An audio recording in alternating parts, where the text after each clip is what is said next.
some sad people that like driving simulators. Today we're doing something slightly different, and that is we're going to VirtualR.net, the sort of sim blog, sim news website, similar to Sim Racing and Race Department. Check out those websites as well if you want sim news, because VirtualR have just announced or done a post about the new Project Cars 2 funding which has opened up. For those of you who don't know, basically now you can drop down 50 to £10,000, I think it is. Yes, 50 to £10,000 to get involved in the development of Project Cars 2.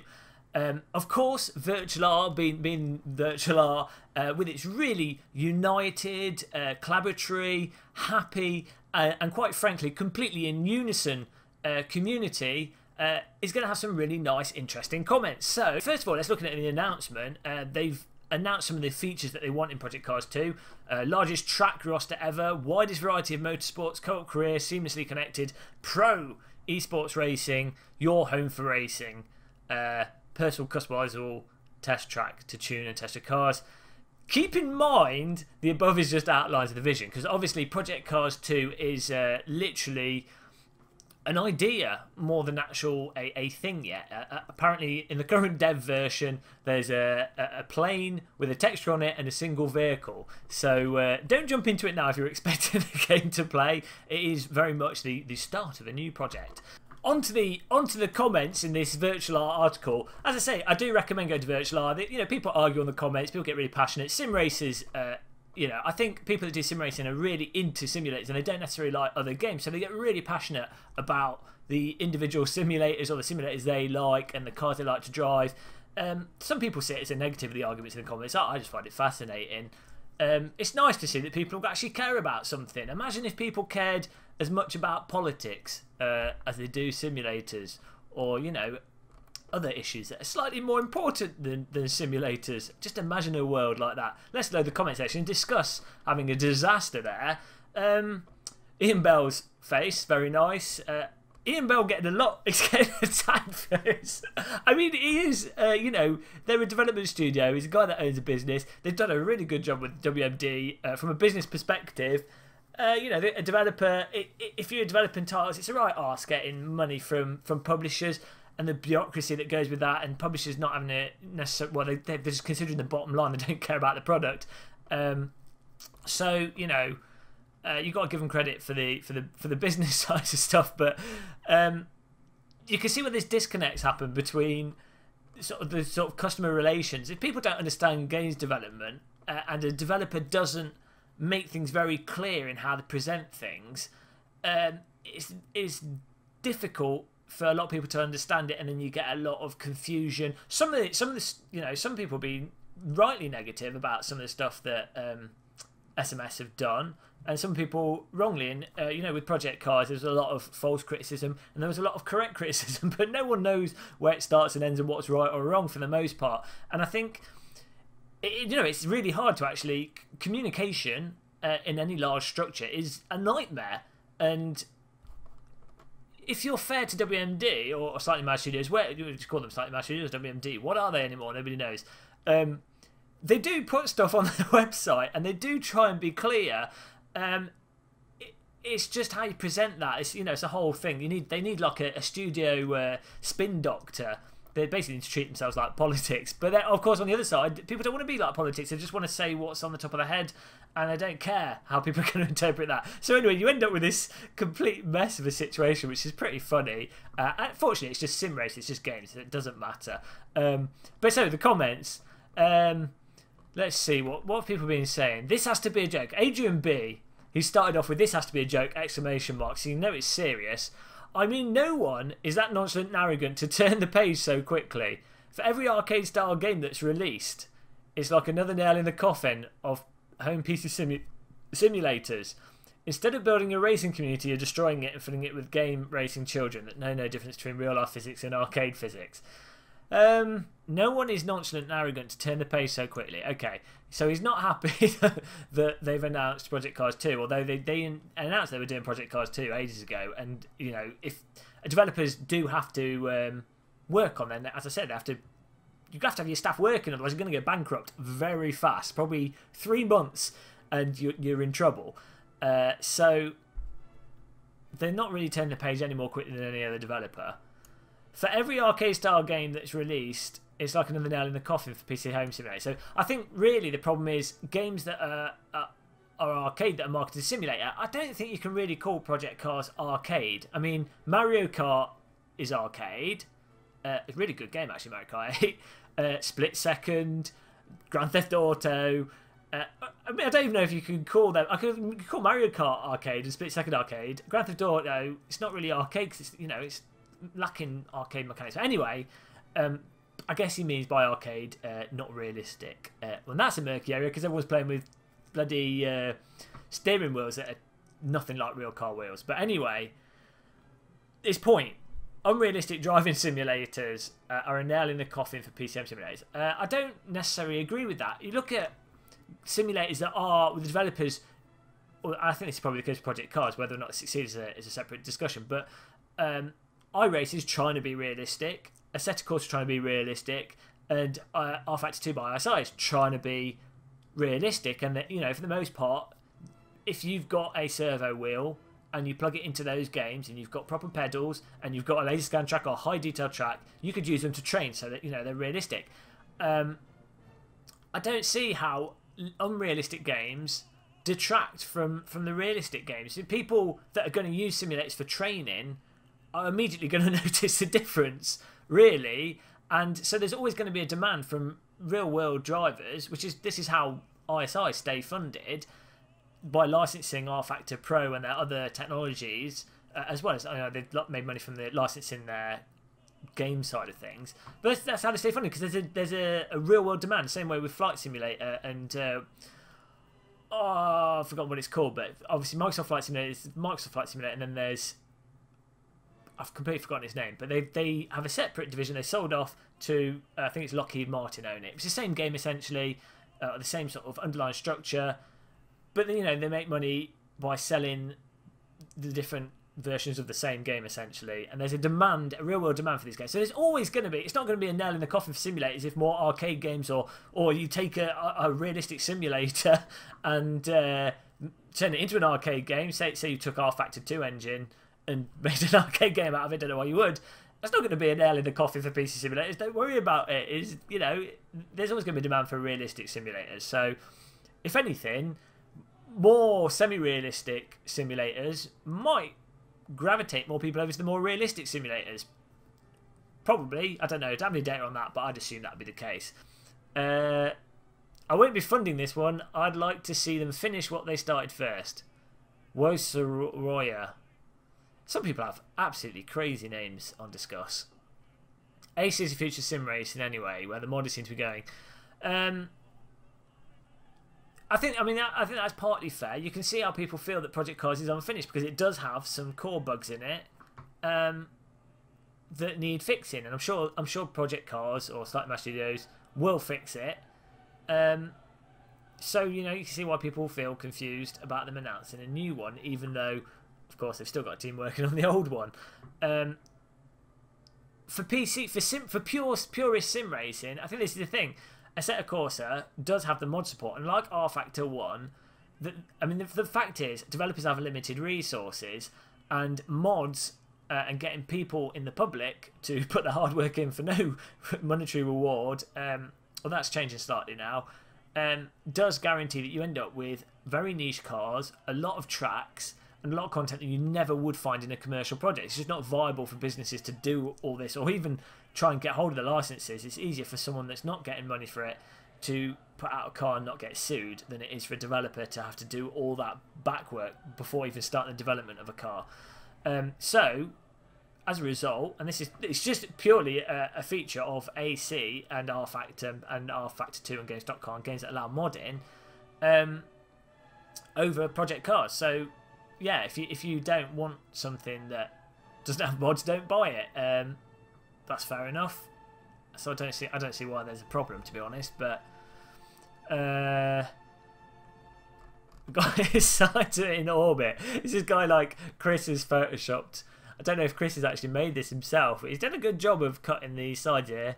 It's like like a murderous butcher. Pcars is one that has perfect physics and gameplay. Why do we need Pcars? To be, I mean, this is the thing, and it comes down to communication again.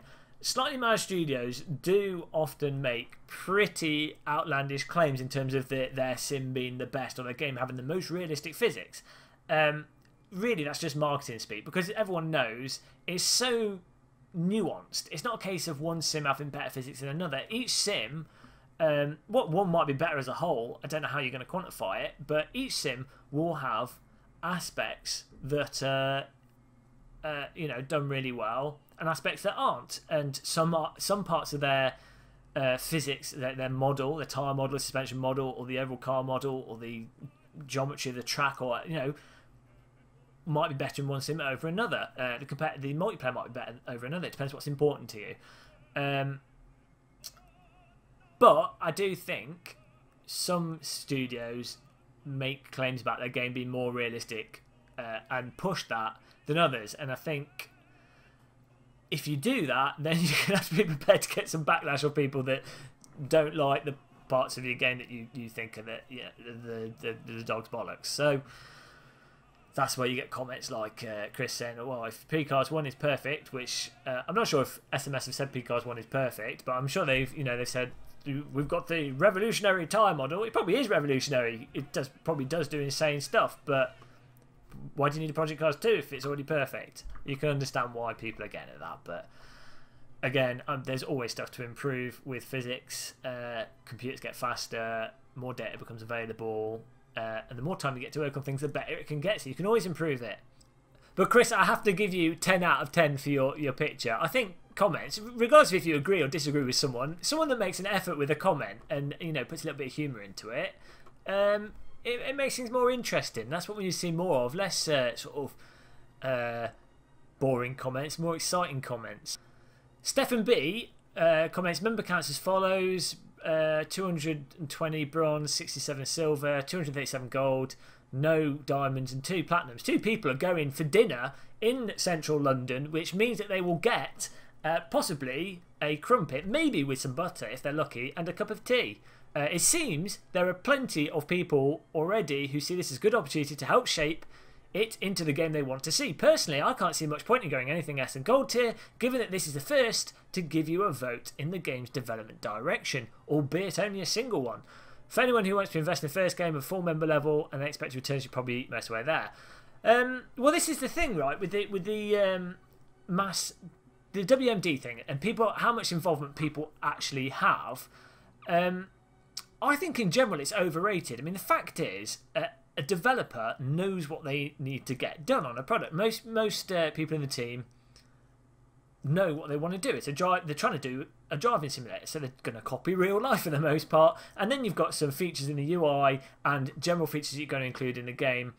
But the fact of the matter is, obviously there are features that people have to choose, and I can see how the community can pick specific features, cars, maybe some licenses and stuff. But the fact of the matter is, the core aspect of what makes a driving simulator good is the underlying raw physics, track accuracy, and sort of, you know, like really cool things, accuracy of the specific cars. The thing is, that falls entirely down on the programmers, probably 3 or 4 programmers that are doing the physics, if that, and the track modelers and the amount of time. Essentially, all of it comes down to time that they've got to build the product, those core aspects of the product. It's weird to me with a driving simulator to sort of promote this whole community development. The fact is, the community members, the biggest impact they have is testing, really, just going through the different builds and giving feedback as to, does this crash, does that crash? And normally, traditionally, developers would pay a QA, quality assurance company, to do that testing for you. It's laborious, tedious, dull, makes you want to kill yourself work. Some people find it satisfying. In terms of the actual design of the game, as I say, it's going to be down to the core team members going to know what they want to do. The UI design, they're going to probably have someone that studied user interface design, or even use existing games on the market that have done UI design well. There's not much that the community is really going to add in those regards. Maybe you get a couple of community members that will put together some really nice mock-ups and do stuff, but, you know, they would be people that probably could have got a job working at the studio anyway. So this whole community involvement thing, it's a little bit weird, and I think WMD push how much effect the community have on the actual design of the game more than the actual reality. But I mean, there's nothing against people. I don't think it's bad people paying into it to be involved, or not really that involved, but to see the development and get access to the development. I think that's fine. You pay a fee to get access to something that you're passionate about. But I can see how the developers can, in some ways, abuse that over time. Instead of games coming out tested and you pay a fee, you've got a game that works solid, you gradually gravitate to a situation where everything's released early access at the burden of the consumer putting money up front before something's released, and as a result you get some kind of like industry crash because people paying money up front getting nothing back, and so you end up with a similar situation before with publishers where people don't want to put money into projects because there's no faith that the project will get completed to a high standard. And although I don't think that would happen with WMD because driving simulators are relatively simple on the design side of things, and you can reuse a lot of the content in Project Cars 1, and Slightly Mad Studios are a good developer that will get stuff done to an acceptable quality level, I could see if more and more developers gravitate towards this sort of Kickstarter thing and don't deliver on it, which you're starting to see now, you get a lot of consumer backlash from this. But replying directly to Stephen B's comment, you really would have to drop £100 on it to actually have any say. Probably need to be dropping a lot more if you really did actually want to shape the game. Obviously, Project Cars 2 is going to be different from Project Cars 1, so mostly what I'm saying is based off Project Cars 1, where I think the vast majority of people really, by getting into it, didn't really have that much of a say, to be honest, any more than if you're a low-tier person, you put together a good graphic or a video explaining things were just very clear and concise with presenting information. A developer's going to take that on board as much as they would someone that's paid £100, £200, £300 just to like type nonsense on a forum. And then ultimately, as I say, it's going to come down to the programmers, the talent and the time that programmers in the core team have to actually be able to do stuff, because that's where the difficulty is in games development. Just coming on here again to say that I find it sad that the united 80,000 enthusiasts and created a superb thing of community involvement has suddenly been turned on its head by a high entry price. Now see, I think this is a good point, and this is fair actually, for sort of as a negative for Project Cars 2. There's a lot of people that did put their time, maybe they didn't influence the actual design of the end product, but it would, a lot of people promoted Project Cars. If Project Cars didn't have the WMD involvement, I doubt it would have been promoted as hard as it was for as cost effectively, and they wouldn't have got the QA testing. They did get a hell of a lot of free QA testing from a lot of really dedicated people that installed all the builds, went through the hassle, gave feedback. And these are people that didn't do high tier investments in the game. They were just passionate and wanted to get involved with it. And in some regards, making the entry level for Project Cars 2 50 quid has just said, oh no, we don't care about what you've done for Project Cars 1. We've cashed in on that now, and now we're moving to Project Cars 2, 50 quid to join it. And I really think, and hopefully maybe it is the case, that they'll let the people that really did get involved with Project Cars 1 some way of getting into it, maybe without them to pay the 50 quid. But I don't know if they're doing that. I don't know how they do that. But I can see how, people that really essentially worked on Project Cars 1 without pay, I can see how they might feel a bit bitter about this Project Cars 2 entry fee being higher, and how they feel like it's sort of being excluded from things. I think it's a tricky one. I think that's one of the things with this WMD portal, and the way that Project Cars or SMS are doing things is tricky. It's such a hard thing to actually do in a way that you're not going to end up upsetting people. It's unfair to some juniors, but most juniors didn't really contribute. It was only about cheap early access. Well, you know what? Even if it was just about cheap early access, the risk.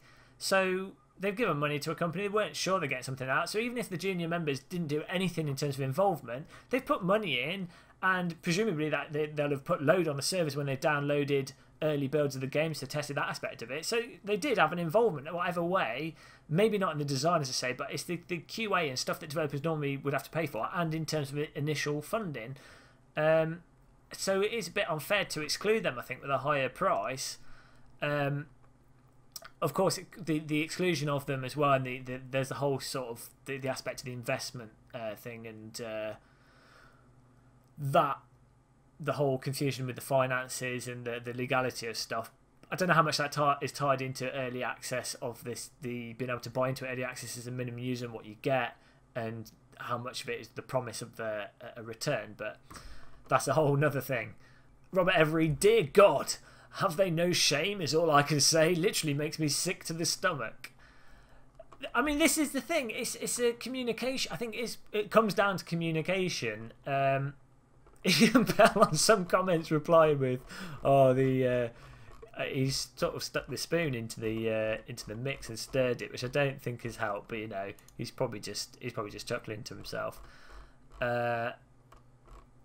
As I say, it's always the reality of something is always really nuanced and complicated, and of course with comments people want to get how they feel out there, which is, I think it's good that, you know, you get some feedback, people reacting to stuff. It'll be interesting to see what people think in sort of a month's time, 2 months' time, or, you know, many months' time when the actual Project Cars 2 is sort of nearing launch. Who has the kind of money to spend on a video game? Tools and perks, 10,000.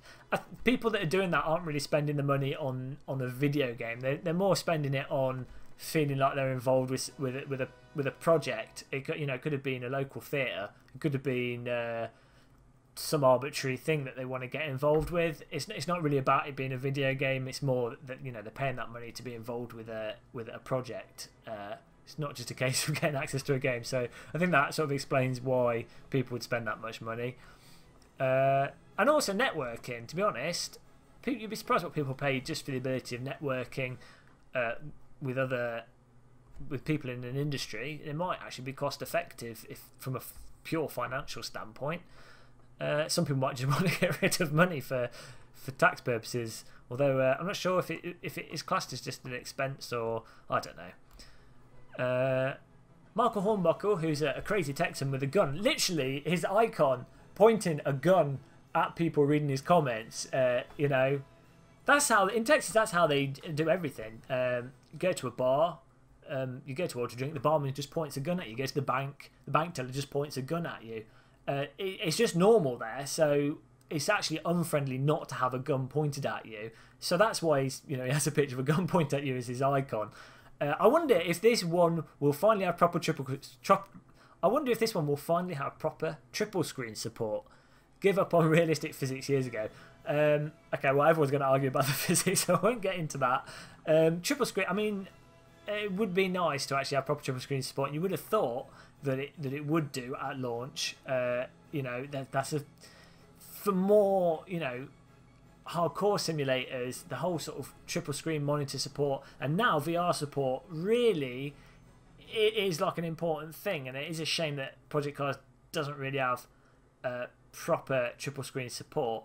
Pastor Ted Haggard, triple screen support, I'd have cared about maybe 5 years ago. It's all about VR now. So I fully agree. I mean, if you've used a VR headset with a driving simulator, yeah, the resolution's awful. It's not perfect yet, but you look at the advancements that have been made in VR with the Consumer Rift shown at E3, you're not going to want to play driving simulators on a screen unless you happen to be very unfortunate with motion sickness. So we'll see. Hopefully they put... But it has got VR support in Project Cars 1, so, you know, they did put some stuff in there that's... they didn't need that in there, and hopefully with the continued development they'll improve the VR support, which should be fantastic. And with the weather, Project Cars look fantastic with the weather, so we'll see how that goes.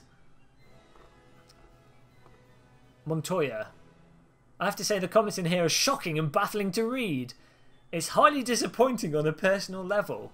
You guys understand that creating a title of the magnitude of Project Cars takes years, not months.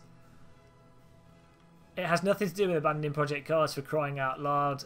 An extensive DLC plan has been revealed.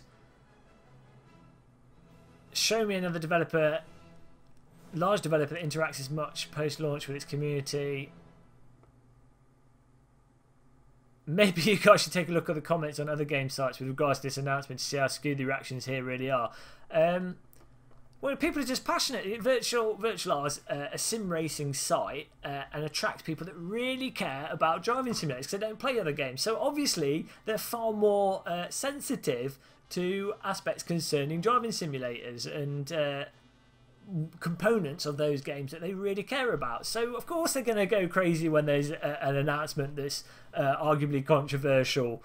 There's nothing bad with that. I think I don't know, Montoya seems to be getting a bit, I don't know, a bit emotional about the comments. It's a comment section on a website. It's all good fun. Apart from personal attacks, I do agree with him there. Where people personally attacking others, or if someone's genuinely trying to have a good conversation and then someone just comes in with some nonsense, then fair enough. It's a useless comment. But for the most part, scrolling through most of these comments, it's just people that are concerned, genuinely disappointed with aspects. Maybe they're maybe incorrectly, but that the fact that someone's voicing an incorrect opinion based on an assumption or lack of information, that's because the developer or the community or something, something's not being communicated. So all it does is let everyone know how things could be improved, where things are right and wrong. So I don't think it's that bad. Some of the sim races, worst trolling I've ever seen. I've been running this site for years now. I mean, is it really though? I mean, Project Cars is promoted on this site, and I don't know if VirtualR is as critical on Project Cars as it is on other things. I'm not sure of their marketing arrangement with Project Cars. I don't know what the situation was. I've heard that they are associated in certain ways. I don't know to what extent. I don't have a problem with that, really. I mean, a website's got to make money to sustain itself, and VirtualR just provide a really good service. They put the news articles up really fast. They get all the different stuff from all the different simulators. They promote mod work. They're generally a really good site. But people say positive and negative stuff. Years ago, people would go crazy about iRacing. They don't seem to go that crazy about iRacing now. People have been really critical of Fanatic as well, maybe rightly or wrongly so. I don't think it's anything new. I think the thing with Project Cars is it's just a far bigger game in terms of its audience. It's obviously sold a lot more on console, and so people have a vested interest in how well it does and what SMS do, because they feel it might lead other companies in similar directions. So of course you end up with this really passionate discussion, and some people are going to troll. You just ignore the trolls. That's what you do with trolls. You ignore them. Unless they're really funny trolls, then congratulations. Most trolls aren't funny though, so unfortunate. But I think I've done enough talking about this. As I say, I think the Project Cars 2 will be an interesting project. I'm not sure if I'm going to stick my money into it this time. I might do. I'm a hypocrite like that. I say I won't do something and then I do the complete opposite. But it'll be interesting to see how Project Cars 2 develops. I think some points could probably be communicated more clearly. Maybe if someone from SMS puts out like a sort of bullet pointed block capitals, this is what we're doing, this is a general thing. I don't know. I mean, this is bullet pointed in their original post. You can't win. I mean, it's like if you ever do interface design, you can't win. People will miss stuff. Communication is impossible. So SMS can't win. Ultimately, though, I think that they sold a lot of Project Cars 1. I'm sure Project Cars 2 will probably do quite well. I'm sure the developer will do a good job of it. I'm sure most people will enjoy playing it, and I think sim racing seems to be growing in popularity. So there's nothing really bad going on, although people seem to think it's the end of the world. But I hope you enjoyed this video. This is I don't know, I should call this like the comment warrior section. Completely ridiculous concept for a video. I enjoyed reading the comments. I've had fun talking nonsense. It's always good to hear your own voice for an hour. And I'll see you guys in my next video. Thanks for watching this. Let me know in the comments on the YouTube channel. I'll probably post this on the GamerMaster.com website, which I've been slowly sorting out. Thanks for watching. Goodbye. But that's it for this video. Thanks for watching and goodbye.